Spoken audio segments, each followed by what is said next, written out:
The following information is straight from the pa.gov website and has almost 3.1 million entries.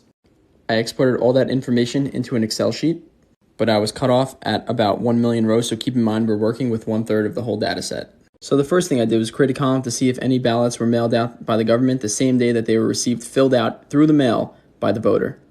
Turns out about 11,000 were filled out by the voter and returned back to the government the same day the government mailed them out to the voter.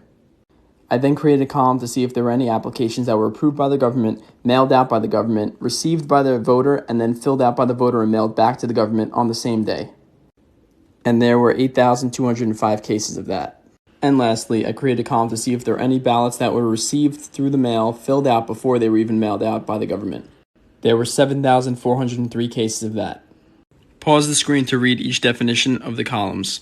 If anyone's able to make sense of these numbers without saying it's fraud, please let me know in the comments.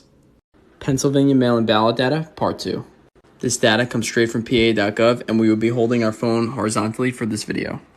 Before I start, I suggest you pause here to read what each mail-in application type means. Here's an overview of everything we're going to go over in this video. Pause if you need to read. On this page, we have the total amount of ballots that the Pennsylvania government sent out through the mail. Here on the left, we have the year the voter was born, the county name that they reside in, their registered party, the congressional district, and the application type. This page shows the amount of ballots that were mailed out by the Pennsylvania government but were never returned. This page shows the amount of ballots that were mailed out by the government and received filled out through the mail by the voter on the same day. This page shows the amount that were approved, mailed out, and received filled out through the mail by the voter on the same day. This page shows the amount that were returned filled out before they were even mailed out. And lastly, this page shows the amount that were returned but were never mailed out. That's all I can fit into this video. I'm not sure if this guy's being serious or a troll, but let's just prove his comment wrong. So let's look at one or two examples of ballots that were filled out and returned before they were actually mailed out by the Pennsylvania government. So one example is a ballot that was returned, filled out through the mail on October 17th, but it was sent out in the mail on October 19th. Now, to find this example on the Pennsylvania state government website, we're going to need a few things. First, the date of birth.